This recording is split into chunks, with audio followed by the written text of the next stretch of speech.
everyone, and welcome to First Things First. I'm Jenna Wolfe. That is the Hall of Famer Cris Carter. This guy over here, that is Nick Wright. We got a fun show for you today. Baker Mayfield continues to wow his teammates. Kevin Durant is big bad, and thank God it's Thursday. That's where we will start. Thursday Night Football on Fox. Great NFC showdown. Vikings heading to L.A. to take on the 3-0 Rams. Kirk Cousins and company looking to improve to 2-1-1 on the season. The always popular 2-1-1.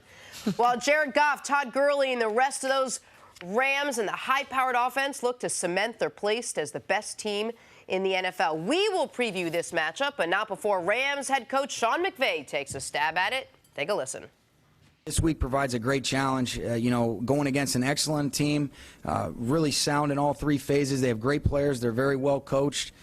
Team that went deep into the playoffs last year, and they're going to be ready to go, and certainly we have too as well. They're a great football team. They've played a really high level of football as of late. Playoff team from last year.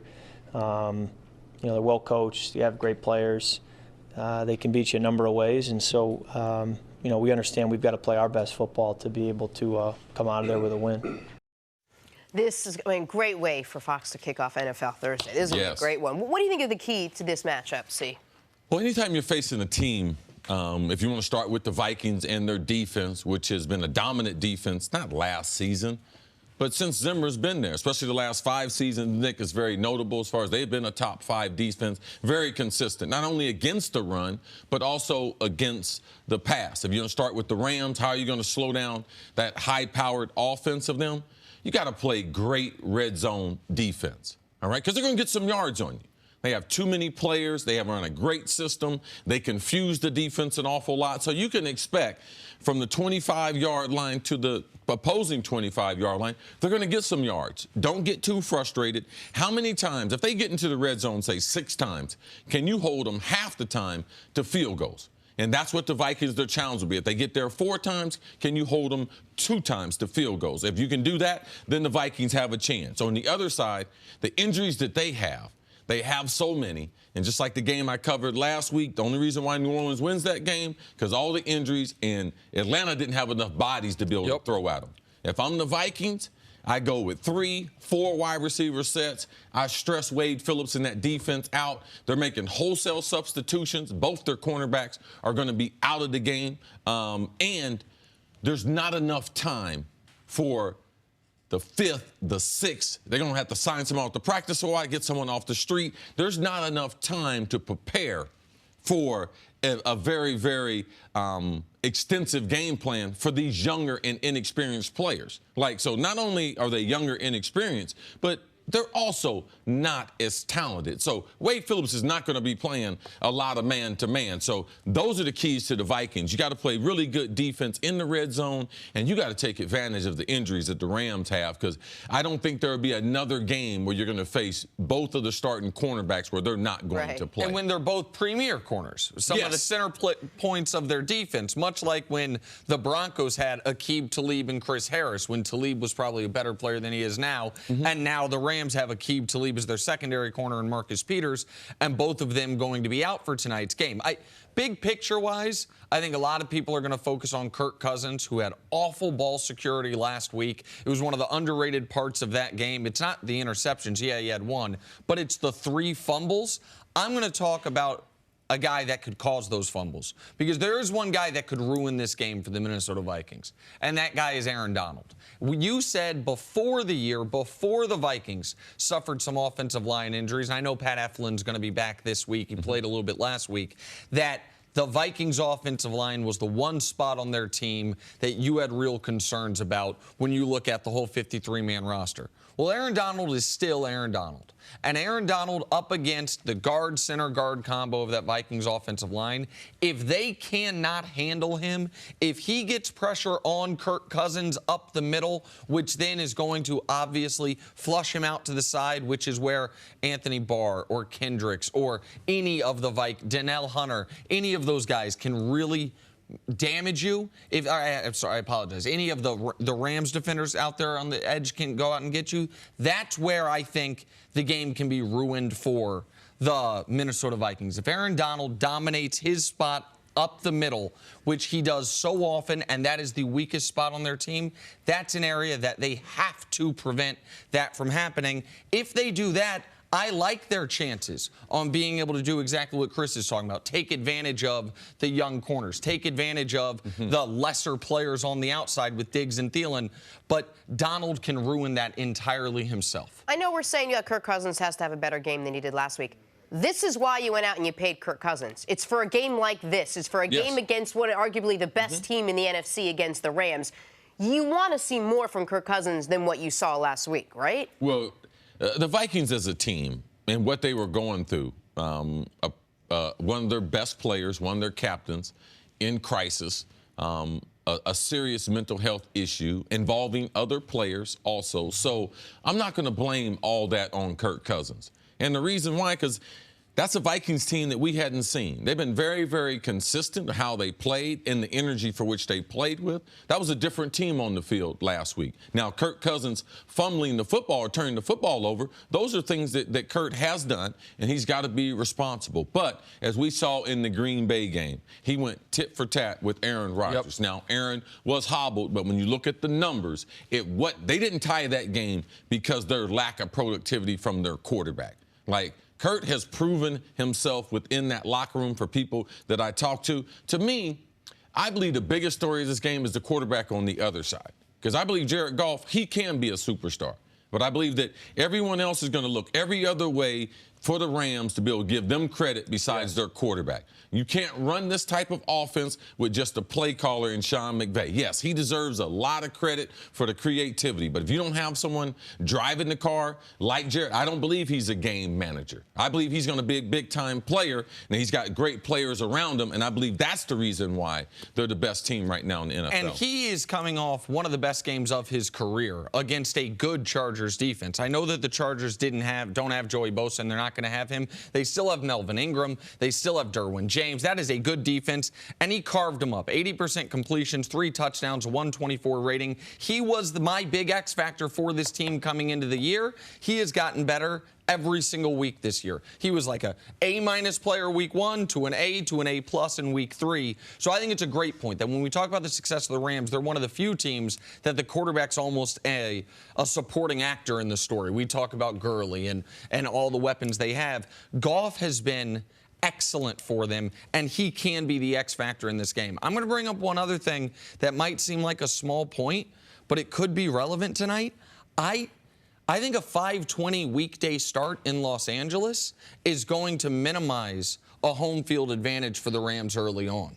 I think the fact that this is a weekday game that starts West Coast time at 5:20, I don't think you're going to have the fervent crowd we're used to start nationally televised nightly games. So that's one spot where the Vikings, when they maybe would typically defer if they win the opening kickoff, maybe say, you know what, we'll take the football when the crowd is not at its fevered pitch already because they're getting to their seats. Little things like that. Both of these teams are on their second kicker of the year. Something to watch there. Like, I think these are the 2 best teams in the NFC along with Philadelphia. And so I think all those little things can have major impacts on. But when you're getting down to the little nitty-gritty like home field advantage and the kickers, you're basically saying these are 2 fairly evenly matched teams. So when you have to go 3, 4, 5 layers down, this is going to be a good game between the 2 of them. It should be a very good game. It's a game that should live up to the hype. A lot of very, very talented players. The Vikings, I believe, are in a critical part of their season because we see this all the time. Teams with great expectations, teams reach the championship game, and we always make them that next step. The Vikings, we should, because they didn't lose a whole bunch of players, and they added Kirk Cousins, so the expectations were real there in Minnesota. They weren't outrageous. In Los Angeles, what Sean McVay did, we believe he's the new Mike Martz to the NFL. We believe he's here to stay, and he has the type of personnel. And just even what they said with the Khalil Mack trade, we were trying to get Khalil Mack. So they have said outwardly, they have said in-house, they're trying to win a championship. So, yes, we know the NFC has top to bottom stronger teams than the AFC, and these are 2 of the strongest teams in the NFC. All right, we have plenty more on this game a little bit later in the show. But coming up, Yeah, Wait watch till you the hear opening, the. too. I did the opening for Fox. That's what you were doing the other day. I didn't know that. Wait till you hear the latest praise for Baker Mayfield. That's next on First Things First. Hey guys, we'll get right back to the show, but first I wanted to tell our listeners about HelloFresh. HelloFresh is a meal kit delivery service that shops, plans, and delivers step-by-step recipes and pre-measured ingredients so you can just cook, eat, and enjoy. Why do I recommend HelloFresh? There's something for everyone. 3 plans to choose from: classic, veggie, and family. Each box is made up of fresh, responsibly obtained ingredients and carefully selected from farms and high-rated trusted sources. Make family dinners fuss-free with HelloFresh's Picky Eater, kid-tested and approved family plan recipes.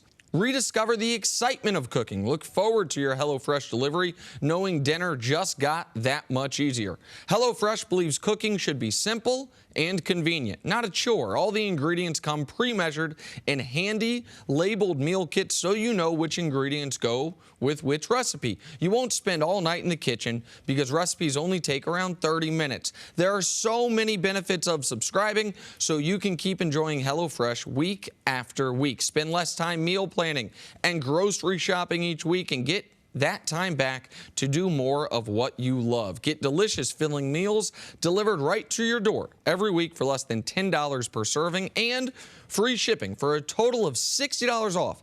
That's $20 off your first 3 boxes. Visit HelloFresh.com/FTF60 and enter FTF60. Again, for a total of $60 off, that's $20 off your first 3 boxes. Visit HelloFresh.com/FTF60 and enter FTF60 as the promo code. So visit HelloFresh today. All right, moving on to a big reason the Cleveland Browns will be must-watch football this season. Baker Mayfield, the first overall pick, will lead the Browns into Oakland this weekend, fresh off leading the Browns to its first win since the 2016 season. Teammate Jarvis Landry said Mayfield has wowed him early. Take a listen. I just kind of kept running, and then before you know it, the ball was up. And, he throws the ball with so much zip, and, it got to me so quickly. I got to turn on the jump machine up to like 8 or 9. Now, since Baker throw that ball so hard, he put one to me in the game, and I dropped it because I didn't even know how to put my hands. And before I could make the decision, the ball was on me, so. I just realized it's a little bit of a different ball with, a lot more velocity. So, I definitely got to get on the jug for that and just catch as many balls from Baker as possible. See, does a fast, hard zinger throw like that make a good quarterback, or is that just his velocity? Or what is your reaction to what Jarvis Landry said? Your adjectives. the zinger throw. It's perfect. Throw? I was great. Okay. This is the thing. In football now, so much has to do with the quarterback and his accuracy. Yeah. Okay, accuracy is one thing, velocity is the other. Baker Mayfield, he's one of the rare quarterbacks that we've seen come in college football that has both. Nick talks about it all the time. We shouldn't be even surprised that Baker Mayfield is going to be accurate in the NFL. In college football, he was the best ever. He was set the efficiency mark in back-to-back years, the all-time mark. So we knew he could do that. We knew he could see guys and have pinpoint accuracy. But what we get consumed with as people that look at quarterbacks, we get into the prototypes. How big is a guy? Like Josh Allen. There's a reason why people rave about him, because people love the prototypes. 6'4", 6'5", 220 pounds, people love him. So people like Baker Mayfield, people like Drew Brees and Russell Wilson, all these guys, not prototypical height, but all of them throw with great velocity. They have learned at a very, very young age to be able to throw the ball with their whole body. Watching Drew Brees break the completion record there in Atlanta this weekend, there's a reason for that, because he throws with a lot of velocity. Baker can do the same thing. The football, when it has a lot of velocity, it's able to, you can actually see the point of it, because a guy, if he throws with a lot of velocity, he's going to have a tighter spiral. So what Jarvis is talking about is I need to be able to get my hands and my eyes used to that different velocity. It's no different than a pitcher. If you were at batting practice, they throw at a certain speed so guys can get their swing locked in. But in the game, you know the velocity is going to increase. So, yes, the jugs machine, I've worked with them. It's the best training tool to be able to train people to get their eyes ready for the football. And if a guy throws a wobbly ball with a jugs machine, you can put it in there a little bit sideways and the ball comes out wobbly. So instead of having a guy throw to you after practice 40, 50, 60, 100 balls, and you get his arm wore out, you get his legs worn out from dropping back, you get a jugs machine to be able to shoot them to you. So Jarvis is on to, yes, that's the way you have to train your eye when you have a guy who has a big-time arm like Baker. And you could see in the game, the ball went past his eyes and hit his body. Now, he's got great hands, but his eyes have not adjusted to having the new quarterback. So that's one thing that wide receivers, their eyes have to adjust to that point, and the ball getting on them a lot quicker. On that play, you could clearly tell he was used to catching a ball from Landry, from Tyrod Taylor, where he can wait for it, get it, and go. That ball got up on him too quick. It was a perfectly placed ball. I have a question about the jugs machine, actually, because when people that haven't used it, when he said I've got to up it to 8 or 9,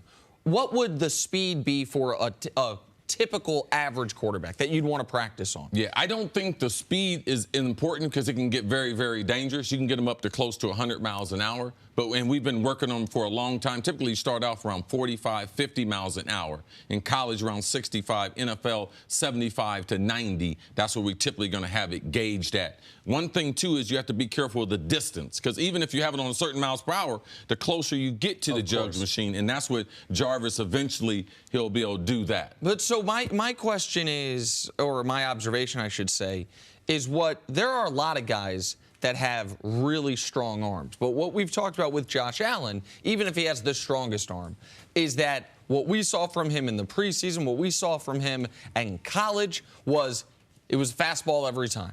It was the inability to vary speeds. I don't see that as a problem for Baker Mayfield. I know in the pros the sample size is tiny, but in college football, I didn't see him throwing a fastball every time. When he needed to be able to put touch on a pass, he absolutely could, but he still had the requisite arm strength to be able to rear back and fire it in there when he needed to. Yeah, he has great arm. He has a great arm. No one is going to have the arm of a Josh Allen. Those are very, very rare. Him, Cutler, Brett Favre, and everything. But out of all those quarterbacks, only a few of them ever learned to be a pitcher of the football compared to a thrower of the football. The other thing with Baker, the reason why his ball gets on you is not just the velocity. It is how quick can a quarterback, from the time they clutch to the time they recognize where they want to go, how quick can they get that motion up and over? Josh Allen, he takes his hand off, the ball goes down, it goes back. So it negates some of the speed that he has. So he has to rush it to be able to get there. Baker has a quick over-the-top motion, a lot like Drew Brees, a lot like Russell Wilson, and that's what we should get used to seeing. Like, he's got one of the good accuracy arm. That's what you want. Like, if I could have one or the other, give me accuracy. And what you were describing with Josh Allen, that's not the exact same, but that's one of the issues Cam has, right? That sometimes Cam he will take too long to get it there. Cam's biggest problem is his feet. He's never real disciplined with his feet. And spending time with Drew Brees this weekend, that's what Drew told me. If you want, Chris, younger quarterbacks can get more accurate, but they keep working on their arm. They keep working on other things. It's all about their footwork. When you see Cam leaning back, you see his footwork being poor. Drew Brees says the footwork is the #1 thing to being an accurate quarterback. Robinhood is an investing app that lets you buy and sell stocks, ETFs, options, and cryptos, all commission-free. They strive to make financial services work for everyone, not just the wealthy. Robinhood is a non-intimidating way for stock market newcomers to invest for the first time with true confidence. Robinhood is simple and intuitive with a clear design that shows data presented in an easy-to-digest way. Here's why I recommend Robinhood. No commission fees. Other brokerages charge up to $10 for every trade, but Robinhood doesn't charge commission fees. Trade stocks and keep all of your profits. It's simple. Easy to understand charts and market data. Place a trade in just 4 taps on your smartphone. Robinhood web platform also lets you view stock collections. Collections are like sectors like entertainment, social media, curated categories like female CEOs, and analyst ratings of buy, hold, sell for every stock. You learn by doing it. Learn how to invest as you build your portfolio. Discover new stocks and track favorite companies with personalized news feeds. Custom notifications for price movements so you never miss the right moment to invest. Robinhood is giving our listeners a free stock, such as Apple, Ford, or Sprint, to help build your portfolio. Sign up at first.robinhood.com. That's first.robinhood.com. We are now going viral here on First Things First. All right, check this out. Lakers guard Lance Stephenson living his best life in L.A., cruising around the city, wearing the do-rag with the Lakers colors on it. Gotta love me a little Lance. That looked like me in high school. I'm telling you. Oh, with those colors. Oh, absolutely. I was going to say the do-rag, it looks like you about 4:45 in the morning. I was just going to say an hour and a half ago. Yeah, I was driving, but wasn't supposed to be driving. My license got suspended when I was 15. They got suspended till I was 18. Because you were driving without a license? I took off with my mom's car, had an accident, wrecked into this house, man. This house Bad lady had boy, wheeled it. CC. Look, my 5th grade math teacher had wheeled this house to a bunch of cats, and I went through an iron gate and almost hit the house. Man, they tried to sue me and everything. Oh, it was a big to-do. Oh, yeah. Potential. Blood from a stone. Oh, they wanted to sue you for money you were going to get? Oh, they knew I was going somewhere. I'm sorry, your teacher had this house designated for cats? Yeah, exactly what I said, Jenna. Yeah, it's true. I know you're not used to that. This is true. I just never heard of anything. She had the house just for the cats. Yeah, that's what you save it for, TV. That's what you save a story. It's right under the spaceship. Right under the spaceship. I learned something new every single day from this man, and I spend 3 hours with him every day. Now I have to explain it to her. Purple and gold do-rag for Lance. I'm telling you. Middletown. Purple. Man, we're doing it. Lance, I'm with you, bro. Much respect. Get a little sporting wave. It's harder when you're playing sports, though, because Deontay give you the sporting wave. He ain't never sweating while doing nothing athletic. So the sporting wave, it gets in your eyes and everything. So my guy that does my sporting wave and wave cap, he got me messed up. That's why my eyes be red. Anthony Davis used a wave cap on his eyebrows. Cats. Houses for cats. Time for stories to start your morning.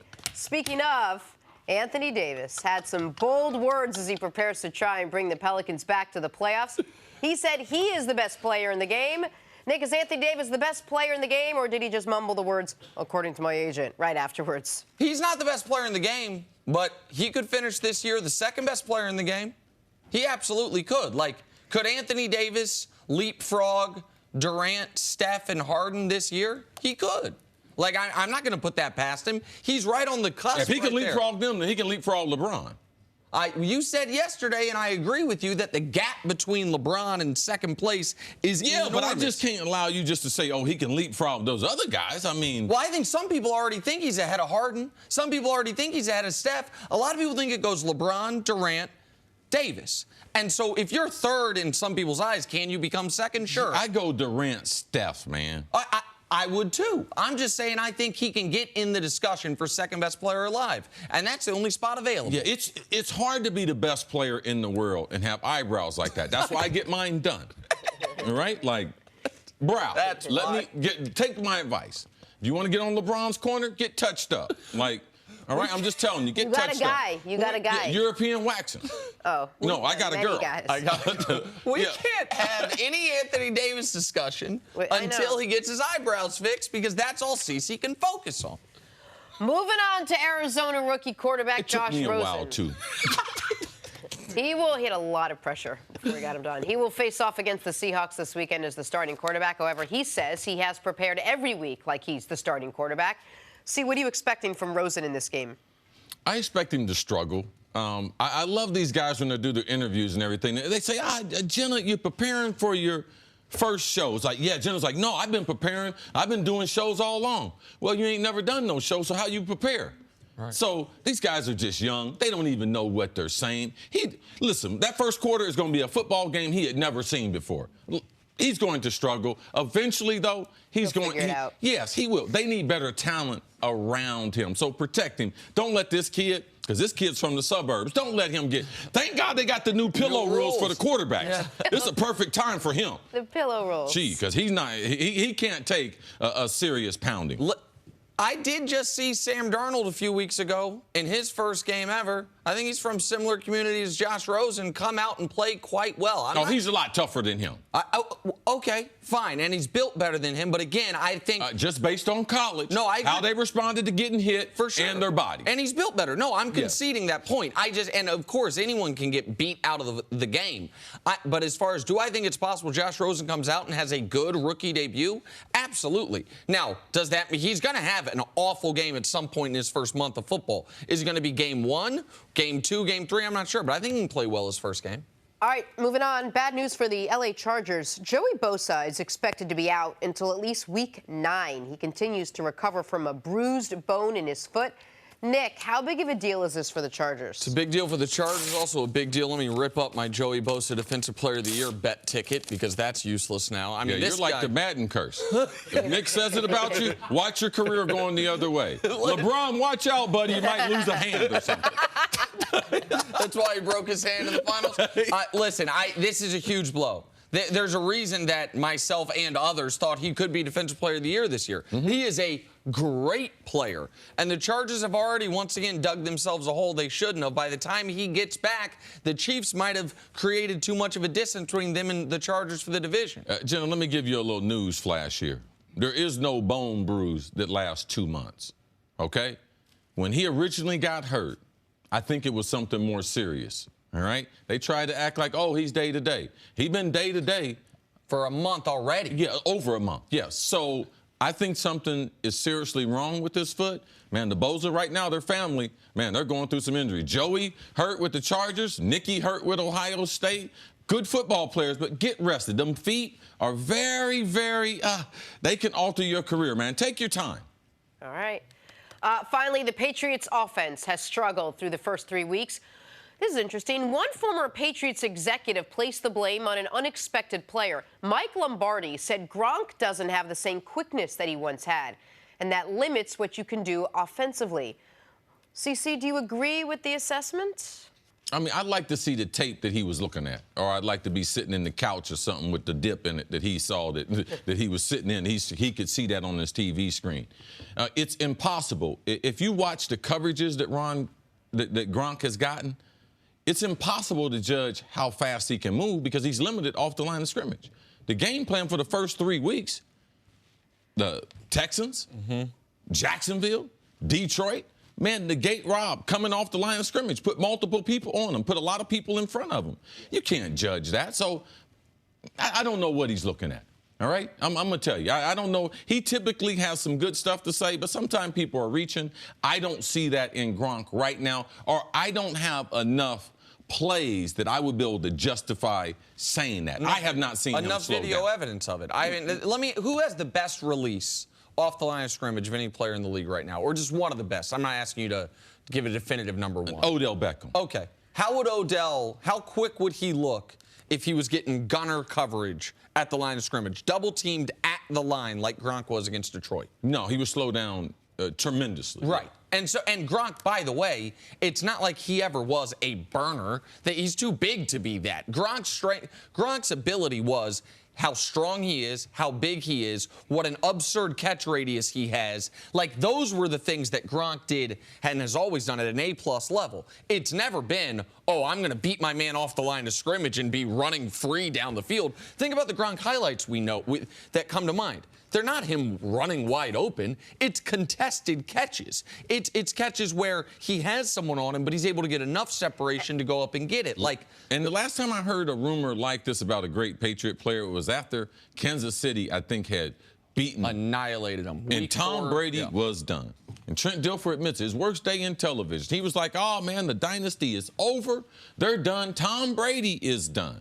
I'm slow to the party. I'm slow to if a guy can play, and I'm slow to if a guy is washed up, even though Adrian Peterson is trying to prove me wrong in that category. So I haven't seen enough evidence that I would say Gronk has slowed down. The number one tight end in the NFL is Rob Gronkowski.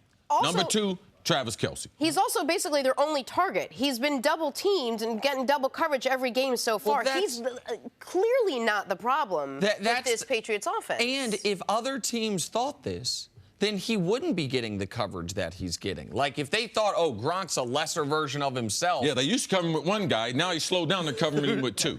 Yeah, so I think that right now, the Patriots have a lot of issues. I don't consider Gronk anywhere on the list. All right, let's move on to the Chiefs now. There is a reason Andy Reid has been sleeping like a baby the last 3 weeks. No quarterback stress. Patrick Mahomes has been an absolute gift for Coach Reid. In his first 3 games as the full-time starter, the Chiefs are 3-0. And they're just the 3rd team in NFL history to score 38 points or more in each of the first 3 games. Or in other words, full night sleep. Cece, what's been the key to the Chiefs' explosive offense early on? The number one thing is the volume of offense that the quarterback knows and the comfort level. Andy Reid traded what he knew, a quarterback he can win 10 games with, getting to the playoff in Alex Smith. When you trade that guy out of the building, you're not trying to do Alex a favor because you realize you have a player that's got to play. And if they didn't try to sign Alex to a shorter contract where he can potentially mentor, then you could see that, wow, they must really trust this guy. And what they did in the offseason, that gave me a lot of faith that he must be really, really good. You know he's got the arm talent, but you just don't know how much a volume of football that people can handle. We don't know that in our quarterbacks. And you can see, based on the multiple formations, the multiple motions that they do, and how they target so many different guys. I told Nick, I was watching how Todd Haley was calling plays in Cleveland.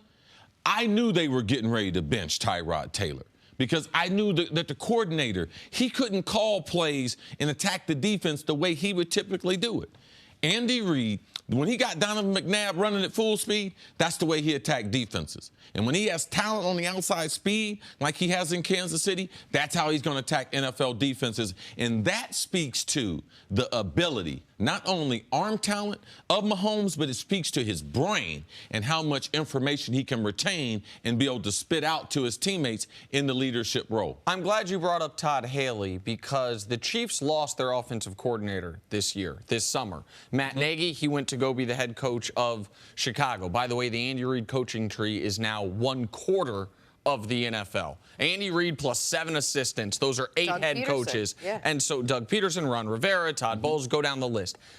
Their new offensive coordinator is a guy you talked with me about yesterday, Eric Bieniemy. And he was a great college player. He almost won the Heisman at Colorado. He had a long NFL career, but never had the success in the NFL that he had at the collegiate ranks. And so you sent out to the staff yesterday an article about Bieniemy from the Kansas City Star, my hometown paper, and it talks about how a lot of the things that we are giving Andy Reid credit for, and Andy Reid's done a great job, but Bieniemy's the one doing the weekly game plans. He's the one running the meetings. And for usually when you lose a coordinator to a head coaching job. And he's also speaking into the helmet of the quarterback. Correct. So he's the voice in his ear when he's running out these obscene numbers. And who usually is? Andy Reid has been that voice everywhere he's been. And so how surprised are you, or impressed maybe is the better term, that the Chiefs, after losing a great coordinator, a coordinator that's good enough to get a head coaching job, that their offense not only hasn't missed a beat, but is going to these levels with a guy who's a first-time offensive coordinator in this league, in Eric Bieniemy? Yeah, I'm not surprised. I've been knowing Eric for a long time. I knew him when he played in the league, knew him when he was a great college player, but also just in conversations with him. He coached Adrian Peterson when Brad Childress was there in Minnesota, and their relationship, Brad says great things about him. His ability to be able to create things that he believes from college that will be effective in the pros, you start to see that. Now, when you have Adrian Peterson, you got to be an I formation team, so you're not going to get a lot of credit. But he was there when Adrian was able to get his career turned around. He's responsible for that, a lot of that on and off the field. Adrian talks about him and the impact that he had on his career. But his creativity was opened up by Andy Reid and his trust. Andy Reid knew in a year or two he was going to lose Nagy as a coordinator. He knew he was going to lose him to be a head coach. He knew he was just the type that NFL owners like to hire. So for him, he went out and got Bieniemy and put him in that position, and he should be the next hot hire. If you can't get Shaw from Stanford to be able to come in to pro football from college football, Eric Bieniemy should be on everyone's short list when you start looking for a creative young mind, a guy who has the attention of these young guys and the attention that he has of Pat Mahomes. He's speaking to Pat Mahomes. That right there to me is the ultimate validation from Andy Reid when he allows him to speak in that play clock to those last 15 seconds to be able to call those plays into the mic. How many years would you like an offensive coordinator to stick with a young offense, a young quarterback now that they're starting to develop this relationship? I mean, if you're talking he could actually branch out and head out next year, wouldn't you want him there for a couple of years? You would like to have him there, but I'm a believer in talent. Regardless of what field you're in, I believe in giving people an opportunity. It's a lot like when I saw Nick and I saw all his videos. I saw him working on the radio, big baggy shirts and everything. I was like, yeah, clean shaven and everything. He might be all right. And I just believe in that. I really believe in people that have talent, then you find something for them to do. As long as you're going to be with them, you don't know that. Like, you can't determine the length of it, but Andy Reid, the impact that he's made on Bieniemy, I believe that we'll start hearing that name circulate around the NFL more, because also they're putting up numbers that it's a copycat league. People are going to try to copycat that. Them and the Rams right now, from an offensive standpoint, you got to have your eyes on. And I want one other thing about Andy Reid, his history, and Eric Bieniemy. The path these days to becoming an NFL head coach is quarterback whisperer, offensive coordinator. And there are not a lot of... Or be a quarterback liar, be lying to the quarterback. Okay, sure. One of the... John Gruden. Absolutely. But have not been a lot of opportunities to run offenses for black coaches. No. There's a lot of black coaches that are positional coaches or defensive coordinators, because people still think that's more about motivation. But if schematic and tactically, typically those, unfortunately, are reserved for the white guys. And the fact that this is a guy that played running back, was running backs coach, and Andy Reid elevated him to offensive coordinator, and now he potentially could be a head coach based on his offensive schematics, that could be hopefully more of a trend we see across the league. Because Reid, when you see Leslie Frazier was an NFL head coach from his tree, Todd Bowles, Ron Rivera, a lot of the minority coaches in this league that have gotten opportunities, they are Tony Dungy's tree and they are Andy Reid's tree. And hopefully Eric Bieniemy continues on that. So I think that's an underrated part of this story as well. All right, we got to take a break. Coming up, can Carson Wentz get even better in his second start of the season? That's next on First Things First. Back here, First Things First, with former Super Bowl champ Cris Canny. What up, Cris? How you doing, Jenna? I love it. It's a nice introduction, Nick Canny. I don't know what you do, man. I don't know what you do. I didn't do anything. Every time you come here, you destroy my family. My house is always nice and calm, and you come in and just destroy it. Boom. Jenna get to messing up. Air 5. Hey, Cris Canny, I don't think anyone was... She was getting ready to say. Nothing. No idea. I was like, what are we talking about? I don't think anyone was expecting Carson Wentz to give an MVP performance in his first game back last week. Coming off knee surgery, coming off the highest of high expectations, Wentz was decent in his debut, throwing for over 250 yards and a touchdown in a win over the Colts. He's back at again this weekend to face the Tennessee Titans.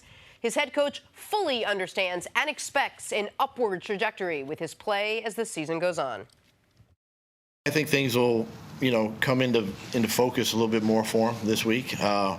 Did some great things, obviously, last week, and not only through the air, but with his arm and how he managed, the run game. And I just think that the more reps and the more time he's out there, it just gets better and better. Things will begin to slow down, and we start getting more of the pieces around him back, will also help.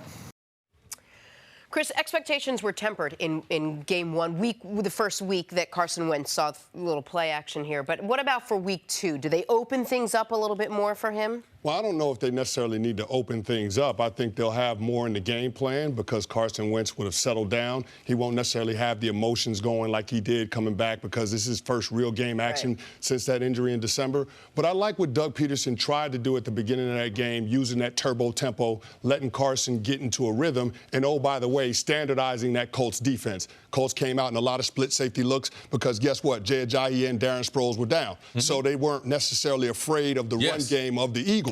But when you looked at Carson's performance overall, there was a lot to be desired, particularly in the second and the third quarter. That turnover that he had coming out of halftime, the interception when he was targeting Zach Ertz on the stick route, and then, of course, that fumble that he had in the shadow of his own red zone.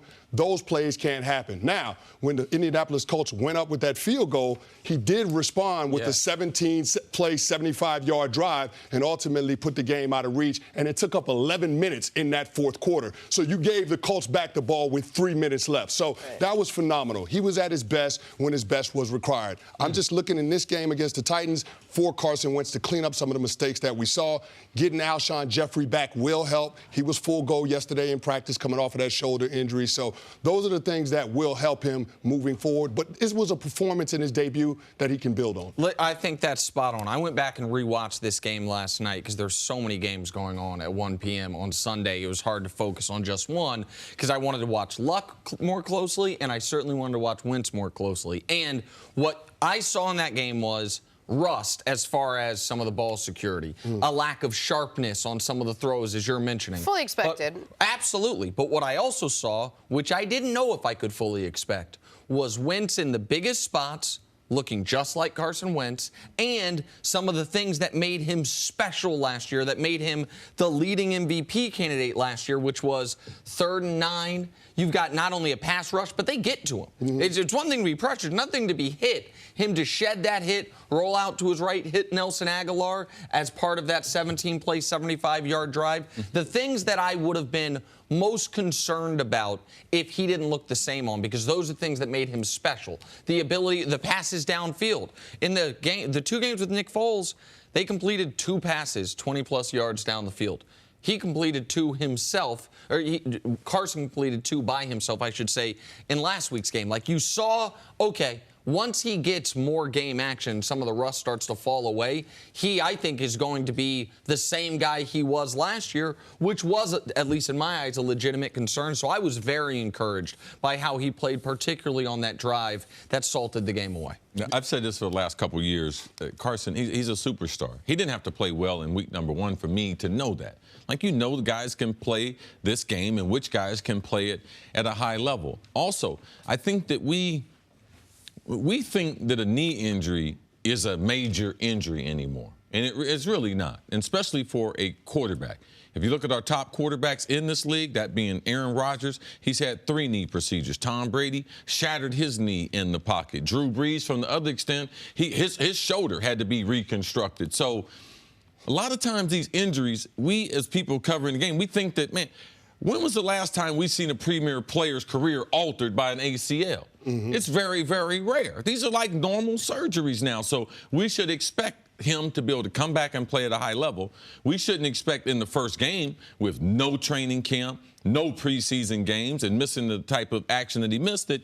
Yes, when you start facing those live bullets, it is totally different. But the Eagles will be a different offense when they get their running backs back, when they get Alshon Jeffries. Zach Ertz cannot be their leading receiver. He's one of 3 tight ends in Oakland and in San Francisco that leads their team in catches and in yards. So how explosive are you going to be with Zach Ertz? I don't think that much. So Alshon Jeffries coming back will help out Carson in game number 2 as a starter. And their running backs. Philadelphia should be able to run the football. They are at their best when they can run the football. Last week, how effective were they doing that? Very, very limited with all the injuries, Chris. Yeah, and teams are having more success against the Titans by running the football versus throwing the football. Now, Dean Pease, their defensive coordinator, I know him. He's going to try to throw a lot of exotic pressures at Carson Wentz. So, CC, to your point, that run game is going to be important for the Eagles to stay on schedule with that offense. 2nd and 6 are better. 3rd and 3 are better. Not being obvious downs and distances where you have to throw the ball. And I think there's an opportunity for Doug Peterson to keep that Titans defense off balance. You saw a little bit in that Colts game. They had those one-word audibles for Carson Wentz. He's barking it out at the line of scrimmage. I did like the innovation of being able to utilize that bubble screen off of the zone read action. That's something that we haven't seen from this Eagles offense. So rather than have Carson Wentz being your running threat, if the defense overcommits to that run game, then you can throw the bubble out there to the slot. So I think that's an interesting little twist in this offense. But again, Doug Peterson showing you that he's got a lot of answers to be able to offset the deficiencies of Carson Wentz until he gets his legs back under him, because one of the things that makes Wentz special is his mobility. So you brought it up, Alshon Jeffrey. He is cleared for contact. He could play this weekend, Cris Canty, Week 4 against the Titans, which is a good game for him to come back to. What are you expecting from him? How much could he actually contribute? Again, another guy who hasn't played in quite a long time. Well, I'm expecting this Philadelphia Eagles offense to finally get back on track. Yes. They haven't looked like themselves the entire season, even in the preseason. So going up against the Titans, who's a team that I think is false flagging, because you look at their first 3 opponents, you got the Dolphins, the Texans, and the Jags, not exactly explosive offenses. I think this is going to be the biggest test for them this season by far, and I'm not sure that personnel-wise they're going to be up to the challenge going against that Eagles skill position core. And even if you think the Dolphins are actually a more explosive offense than they're getting credit for, that's the team they lost to. You know what I mean? Like the Titans, where they beat Houston, they beat Jacksonville in an awful game. Don't rewatch that game. No. Don't take time to rewatch that 9-6 game. But your point on the Eagles' offense is spot on. How are the Eagles right now 2-1? Because they have basically top 10 every category defense. They have the number 1 rush defense. They're I think 8th in points allowed, 9th in yards allowed. Like they have been excellent defensively. Offensively, aside from red zone efficiency, they haven't done anything great this season offensively. I think that can change as Carson and Alshon Jeffrey, which is a huge addition, comes back. One thing Doug Peterson's got to be careful in trying to get Carson up to full speed is you have to realize who you're going against. And going against the Titans, Marcus Mariota, lowest quarterback rating with anyone over 25 attempts. He's also the only one with 25 attempts that doesn't have a touchdown pass.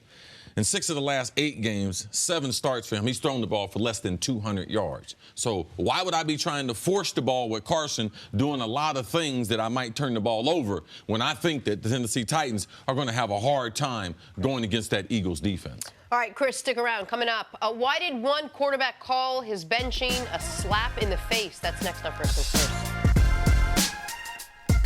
Thursday nights are about to get a lot bigger as Fox becomes the new network home for Thursday night football. It is the Vikings and the Rams in a battle of NFC heavyweights. It is tonight at 7:30 Eastern on Fox, also live on NFL Network and streaming on Prime Video. Now, it's a game.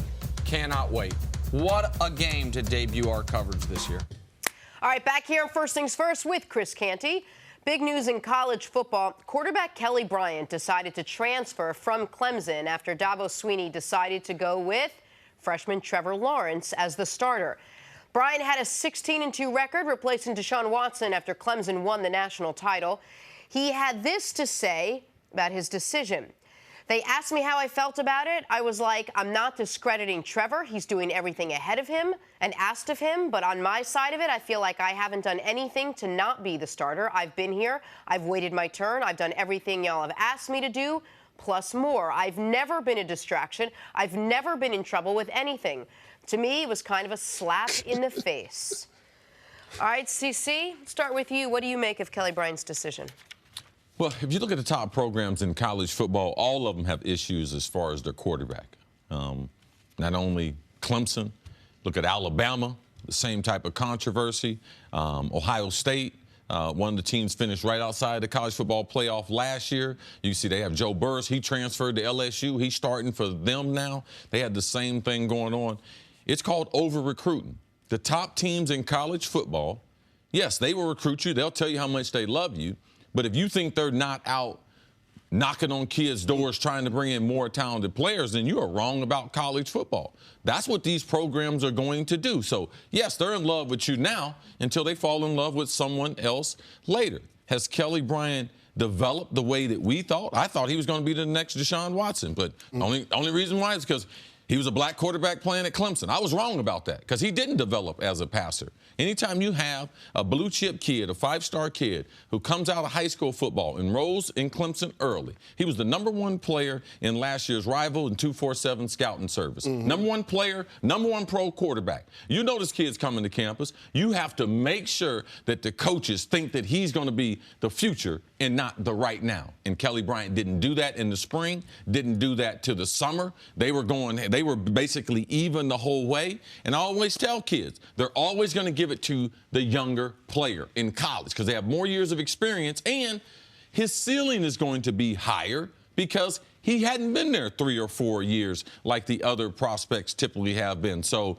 I can understand why a guy would want to leave, college because there's someone in front of them, but I have a problem with young athletes today because they don't want to compete. They want everything easy. It's not going to be easy. It's called sports. I had one guy in the NFL call me yesterday. Man, I'm not getting enough opportunities. I said, you starting in the NFL. I said, you one of 62 that play your position in the world. You're one of the best at doing your job. And I said, hey, I hate to tell you, you need to get better.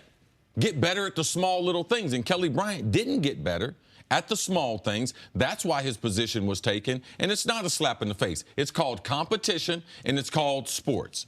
To me, it was clear, though. I seen this coming a couple of weeks ago. When you watch the Texas A&M game and you see Kelly Bryant's unwillingness to throw the ball down the field, and then when Sunshine comes in the game, the very first pass that he has, he throws it deep downfield outside to T. Higgins, and guess what? It's a touchdown. I think they scored touchdowns 3 of first 4 possessions. Absolutely, Nick, but that's the difference with Trevor Lawrence as your quarterback versus Kelly Bryant. Now, there's a little bit of a loss in terms of what your quarterback is bringing to the table in the run game, but in terms of your offense, being able to match points with the best offenses in the country, like Alabama with Tua, and like Oklahoma, Lincoln Riley, and what they're doing out there with that program, and Kyle Murray, with the Georgias of the world, with Ohio State, you have to have a quarterback that's willing to push the ball down the field in the vertical passing game. Clemson has got the skill position players to get it done, but they just haven't had the quarterback that's willing to take those chances until now. Listen, I think Trevor Lawrence is better. The guy's 18 years old and is a phenom. Like, he's a stud. Absolutely. I think he's better. 6'5", 6'6". I get it. I understand why they're making this move. I don't think it's fair to say Kelly Bryant didn't want to compete. Kelly Bryant competed with Deshaun Watson knowing he's not going to overtake him for 2 years. Kelly Bryant you're not competing. You're just going to practice. Exactly. Sure. But his point that I did everything that was asked of me, that when he realized early on he wasn't going to overtake Deshaun Watson, didn't transfer, stayed there. Last year, got them to the college football playoff. In fact, the 2 quarterbacks that started the college football semifinal January 1 of this year are both transferring now, Jalen Hurts and Kelly Bryant. I understand why Clemson did what they did, because they have to, it's essentially a professional program. Mm-hmm. They have to go with the best option for them. And I give Dabo Swinney credit for announcing it when he did before Kelly Bryant's played his 4th game and played his 5th game and blown his eligibility to where now he can transfer and play somewhere next year. But I don't blame Kelly Bryant at all. This isn't, to me, a guy that there's only going to be one quarterback spot. It's his last year of college football, and he just lost his job. I don't want to sit there and hope for an injury. I don't want to sit there and kind of be rooting against my team. I want to be able to go play football Well, this is the thing. He's not a pro. And I always tell my kids, listen, you better look behind you. If that guy's a pro, then you need to transfer. But he's a college student. He ain't playing no pro football. He's not cut out for pro football. Who, Kelly or Trevor? Kelly. Okay. Trevor's going Trevor's going pro. Yes. So what you do is you enjoy the college experience. They're going to need Kelly Bryant the rest of this season. When I say not compete, that's what I say. Leave the school and not leave the situation. That football team's going to need 2 quarterbacks this year. I would stay there, finish out my season there, because I'm not playing pro. It's different than Jalen Hurts. Jalen's got a couple seasons left, and this is going to be his last stint at college football. Playing football unless he goes to the CFL. The whole experience of coming to Clemson, you know that they can recruit someone over you. So you're naive being there. You went to a big-time school. You know that chance. When you go to these big-time schools, that is a reality that they could bring in someone that ultimately, even though you might, just because you wait don't mean that you're promised something. No, that means if you're the best player and you wait, you'll get the spot. But if you're not the best player, you shouldn't be playing. I'm agreeing with you on that one, CC. The commentary from Kelly Bryant is what throws me off a little bit by saying it's a slap in the face just because you've said all the right things and you've done all the right things and that you quarterbacked that team to the college football playoff last year. All of those things are great, but it's a more talented player at that position now in Trevor Lawrence, and you recognize what he brings to the table, and ultimately that's what's in the best interest of this year's football team, knowing what's down the road. Clemson is going to sleepwalk through their ACC schedule, okay? What do you think they're going to get upset at home by Syracuse? You think Duke is going to do something? Stop it. No. Stop it. It's not going to happen. So ultimately, this is about the competition that's down the road, and Dabo Swinney saw what happened with that Alabama team in the national championship when they went from Jalen Hurts to Tua Tagovailoa. That's the difference. That's why you need a quarterback like Trevor Lawrence. And I don't think people are criticizing Dabo for this. I think people understand it. Now, Kelly, maybe the slap in the face comments misplaced. Maybe he's a young person who's probably a little heartbroken and he's lashing out somewhat. Yeah, but there's some feelings in there. There's some feelings, right? Like, I mean, he's in his feelings a bit. But as far as if Clemson and Dabo have to worry about just what's best for them, then it's totally Kelly Bryant's prerogative to worry about, you know what, maybe it is best for them that they have a quality backup. But I want to play one more year of college football this is because the best I'm thing. not a This pro. is what kids miss out on. You miss out on the relationships. Urban Meyer and I, we talk about this with kids. Don't make a 3 or 4 year decision. Make a 40-year decision. Right now, I left Ohio State.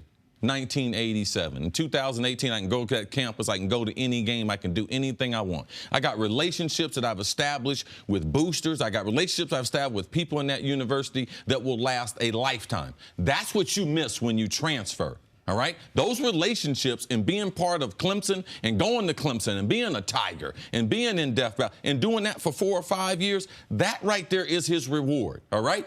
If you go somewhere else, you're just another name playing another season in college football. And what I have seen is guys have missed out on those relationships and they pass that off for just a little bit of fun and a half year of playing college football. Look long term. Believe in it. That's what college football is about.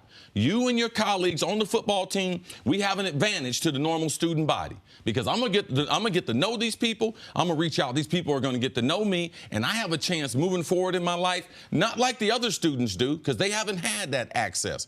Take advantage of that access and let that be the springboard into the rest of your life compared to football. Football, it serves you well, bruh. It's paid for your education.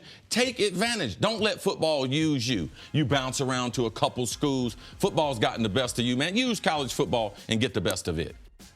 Thank you for listening to the First Things First podcast. Remember, leave us a review and tell us what you think. Subscribe to the podcast on Apple Podcasts and catch us on FS1 Monday through Friday, 6:30 a.m. Eastern. For Cris Carter and Nick Wright, I'm Jenna Wolfe. So long, everybody.